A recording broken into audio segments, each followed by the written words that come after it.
their meat supply will have to be dehydrated. And they cut them into medallions and they air dry them and they put them in the sun and it dries out. Super chewy form of meat. And you can just take it on the go wherever you're walking for a snack.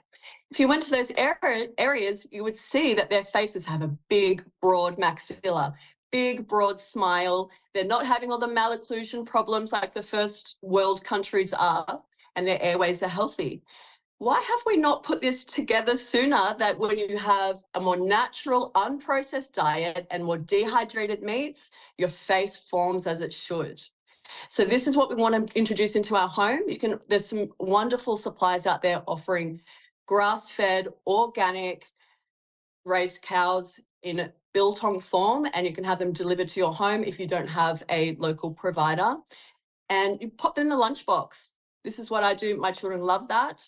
And I know it's a struggle. My kids are not great at eating raw vegetables, so I'm always trying to expose them to it. But it's a process, because our children have grown up around supermarkets. They see all of the sugary, tasty snacks.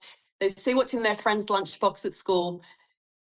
Parents are facing an uphill battle trying to get our children to eat a more ancestral diet. Let's face it, it's not easy, but we have to be conscious of giving them opportunities to chew.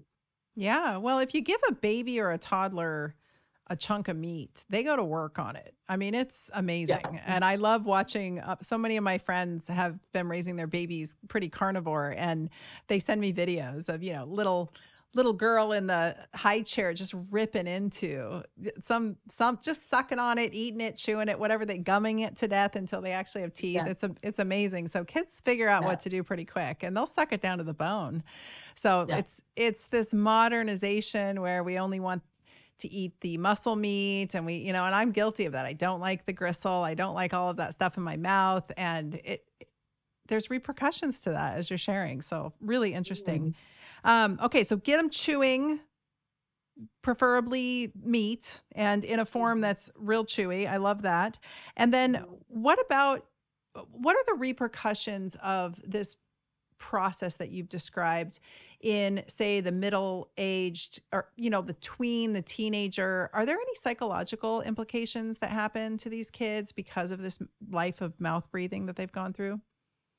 Absolutely. So we have seen a huge surge in anxiety and depression rates amongst our youth, which obviously there are many factors at play with that, online world, but what they're eating and their facial development, how that impacts their breathing and their sleep, that has huge ramifications for how they feel day to day, separate to any self-esteem issues that arise from looking in the mirror and not feeling like you're developing as you would prefer. Because when people develop properly, they look good.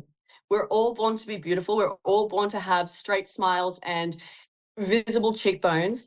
But young people raised on this very artificial diet think, oh, I'm genetically flawed. I don't like what I see in the mirror. Well, actually, their face isn't healthy, and we can change that.